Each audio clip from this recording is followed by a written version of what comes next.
Last week I had talked about how freezing things helps slow the conversion into histamine in our food. So when I was first doing the research on low histamine and what other ways there were to stop that, the other thing I found was a major help was drying things out. Now that can either help or hurt, so you've got to kind of be careful.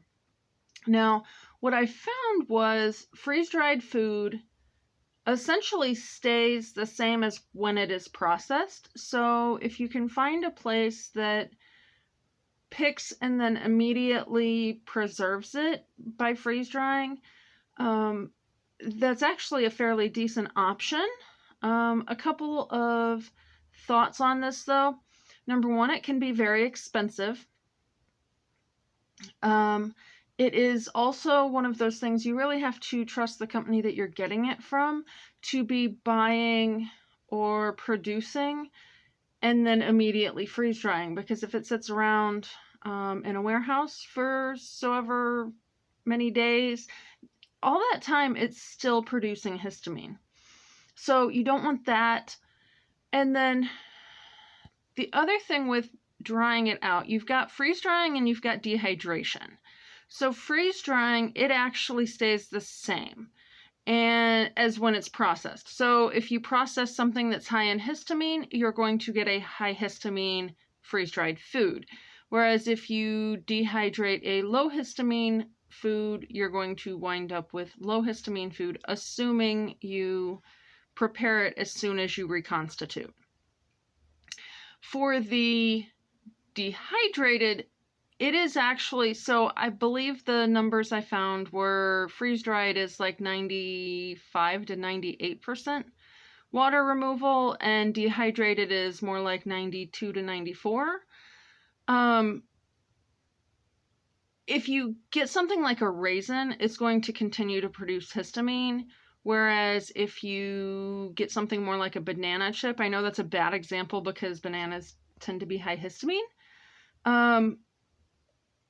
But like most of us know what a banana chip is. It's not gummy. It's not partially dry. It's crispy. It is dry. So you definitely want it more along those realms. Now, I had never dealt with freeze-dried food, and quite frankly, it's one of those things where I still don't necessarily like to deal with freeze-dried food. But we all know and love Ray from Van Life Rocks, and we know that he eats a lot of freeze-dried foods when he's on the road, out having his adventures. So what's the difference? So last spring, I sort of haphazardly bought a bunch of freeze-dried, or what I thought was freeze-dried foods for my pantry. Basically, when we were getting down to the point that a lot of times you couldn't find gluten-free foods on the store shelves, I've decided I really needed to beef up what I was able to store. And we're told we shouldn't eat canned goods. So what is our alternative? Well, it's to dry them out and to have things that are freeze-dried. Now, I did find something saying you shouldn't use dehydrated, but quite frankly, you see those carrots there? I actually thought they were freeze-dried when I bought them, but when I started filming this, I realized those are dehydrated. So the celery flakes in the odd container, those are from my local Amish grocery store, and they're also dehydrated. And I'll go back to that for carrots in all honesty, because those are the things I've used and gotten good use out of. Well, and I do use onions, but I see no difference in the dehydrated versus the freeze-dried. So some of the rest of this stuff, I haven't successfully used the meat. I don't like the texture of it. I am going to play with some of that. I got some tips from Ray. And I'm going to see what I can do with maybe some chicken and broccoli this week. But overall, it doesn't seem to cause problems as far as histamine. But the flavor and texture could definitely leave you wanting. So just as a comparison, the celery flakes are dehydrated. Again, much cheaper. That was $6.39, whereas I think that thing of celery was probably upwards of $20. But then it's also these giant chunks that don't fully reconstitute. So at least so far, I have not gotten them to fully reconstitute. So unless I like grind them down into celery powder, I'm not really sure how to make that palatable. So what are my main takeaways and my plans coming out of this? I haven't had a whole lot of success with using freeze-dried ingredients. I have had more success using dehydrated, the carrots, the celery, the onions. I'll probably go back to buying those. Well, honestly, I can get them through As Your Standard right now, and that is somewhat price comparable to the Amish grocery stores. And with the current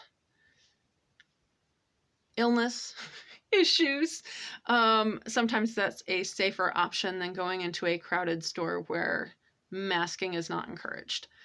I will probably be leaning back to tried and true options for those.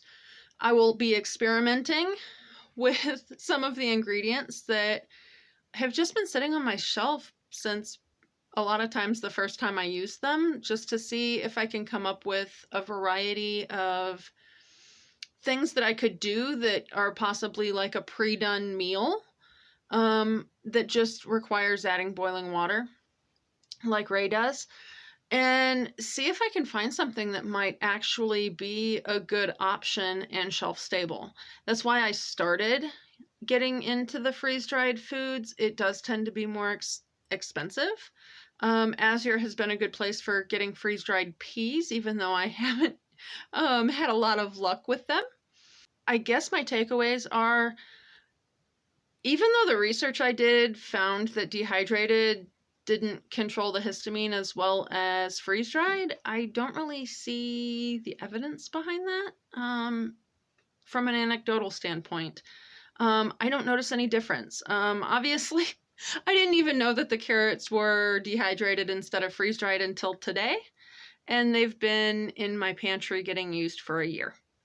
I guess if you have good recipes for using freeze-dried food in your repertoire, throw them in the comments down below. I will try them out.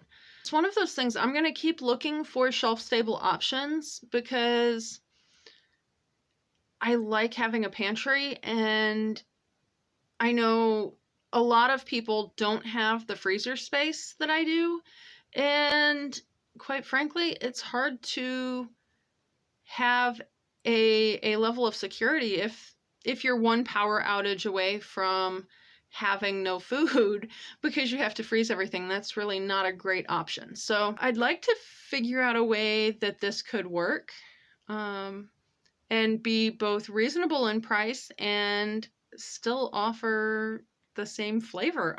I get that it's not going to be quite the same, but I want it to taste good. I think that's one thing that's probably different from me versus a lot of low histamine channels.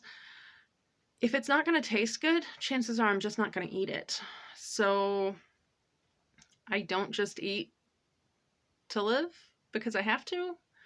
I don't want to feel bad because of what I eat, but I also don't want to just eat cardboard